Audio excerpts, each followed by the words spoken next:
कृष्ण ने आज भी हम सबको एक इस रूप में अवसर दिया। उद्धव ने पूछना शुरू किया, हे कृष्ण, सबसे पहले मुझे ये बताओ कि सच्चा मित्र कौन है? कृष्ण ने कहा, सच्चा मित्र वह है जो जरूरत पड़ने पर मित्र की बिना मांगे मदद करे। उद्धव ने कहा, कृष्ण, आप पांडवों के आत्मीय प्रिय मित्र थे।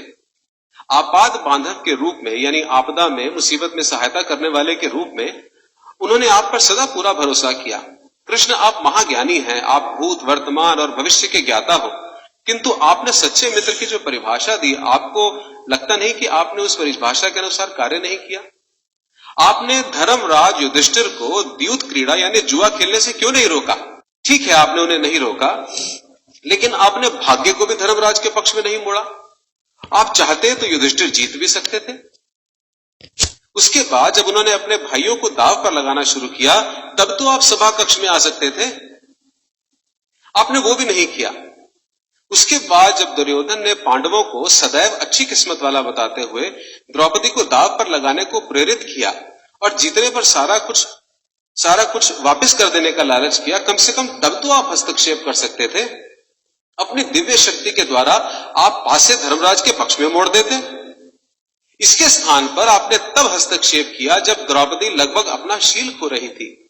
तब आपने उसे वस्त्र देकर द्रौपदी के शील को बचाने का दावा किया। लेकिन आप ये दावा भी कैसे कर सकते हैं कृष्ण? उसे एक आदमी घसीटकर हॉल में लाता है और इतने सारे लोगों के सामने निर्वस्त्र करने के लिए छोड़ देता है। ऐसे में एक महिला का शील क्या बचा? आपने क्या बचाया कृष्ण? अगर आपने संकट के समय में अपनों की मदद नहीं की तो आपको आपात बांधव कैसे कहा जा सकता है? आपने संकट के समय में मदद नहीं की तो क्या फायदा? क्या यही धर्म है? इन प्रश्नों को पूछते हुए उद्धव का गला रूंध गया और उसकी आंखों से आंसू बहने लगे। हंसते हुए भगवान कृष्ण बोले, प्रिय उद्धव, ये सृष्टि का नियम है कि विवेकवान ही जीतता है। उस समय दुर्योधन के पास विवेक था, इसलिए वो जीता, धर्मराज के पास नहीं था। यही कारण था कि धर्मराज पराजित हुए। उद्धव हैरान हुआ और उद्धव को हैरान देखकर कृष्ण आगे बोले, दुर्योधन के पास जुआ खेलने के लिए पैसा और धन तो बहुत था, लेकिन उसके पास 500 का खेल उसे नहीं खेलना आता था।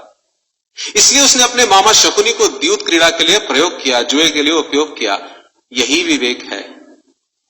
धर्मराज भी इसी प्रकार सोच सकते थे और अपने चचेरे भाई से पेशकश कर सकते थे कि उनकी तरफ से मैं खेलूंगा। जरा सोच कर देखो, अगर शकुनी और मैं खेलते तो कौन जीतता? पासे के अंक उसके अनुसार आते या मेरे अनुसार आते? चलो इस बात को जाने दो, उन्होंने मुझे खेल में शामिल नहीं किया, इस बात के लिए उन्हें माफ किया जा सकता है। लेकिन उन्होंने विवेक शून्यता से एक और बड़ी गलती की। उन्होंने मुझे प्रार्थना में बांध लिया। उन्होंने मुझसे प्रार्थना की कि मैं तब तक सभा कक्ष में ना आऊं जब तक मुझे बुलाया ना जाए, क्योंकि वे अपने दुर्भाग्य का खेल मुझसे छुप कर खेलना चाहते थे। वे नहीं चाहते थे कि मुझे पता चले कि वो जुआ खेल रहे हैं। इस प्रकार उन्होंने मुझे अपनी प्रार्थना में बांध लिया। मुझे सभा कक्ष में जाने की अनुमति नहीं थी। इसके बाद भी मैं कक्ष के बाहर खड़ा हुआ इंतजार कर रहा था कि कब कोई मुझे बुलाए और मैं अंदर जाऊं। भीम, अर्जुन, नकुल, सहदेव सब मुझे भूल गए और केवल अपने भाग्य को और दुर्योधन को कोसते रहे। अपने भाई के आदेश पर जब दुशासन द्रौपदी के बाल पकड़कर घसीटता हुआ सभा कक्ष में लाया, वो भी अपने सामर्थ्य के अनुसार जूझती रही। उसने भी मुझे याद नहीं किया।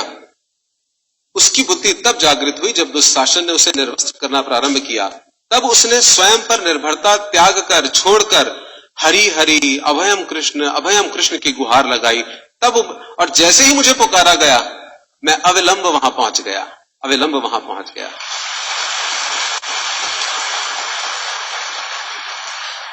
अब बताओ इसमें मेरी गलती क्या है? उद्धव बोले, कान्हा, आपका स्पष्टीकरण प्रभावशाली अवश्य है, किंतु मेरी पूर्ण संतुष्टि नहीं हुई, जैसे हमारी नहीं होती। क्या मैं एक और प्रश्न पूछ सकता हूं? कृष्ण की अनुमति से उद्धव ने पूछा, इसका अर्थ ये हुआ आप तभी आओगे जब आपको बुलाया जाएगा?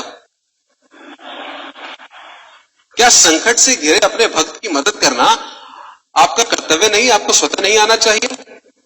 कृष्ण मुस्कुराए और सुनिए, देखिए अब सिद्धांत आ रहा है। कृष्ण मुस्कुराए और कहने लगे, उद्धव, इस सृष्टि में हर एक का जीवन उसके स्वयं के कर्मफल के आधार पर संचालित होता है। ना तो मैं इसे चलाता हूं और ना ही इसमें हस्तक्षेप करता हूं। मैं केवल एक साक्षी हूं। मैं सदैव तुम्हारे नजदीक रहकर जो हो रहा है उसे देखता हूं। यही ईश्वर का धर्म है। वाह वाह, बड़ा अच्छा कृष्ण, बहुत अच्छा।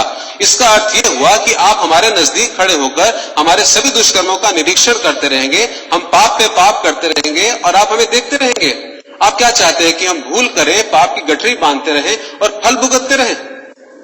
ये सब किसने कहा?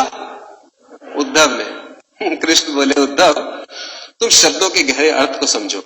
जब तुम समझकर अनुभव कर लोगे कि मैं तुम्हारे नजदीक साक्षी के रूप में हर पल हूं, तो क्या तुम कुछ भी गलत कर पाओगे?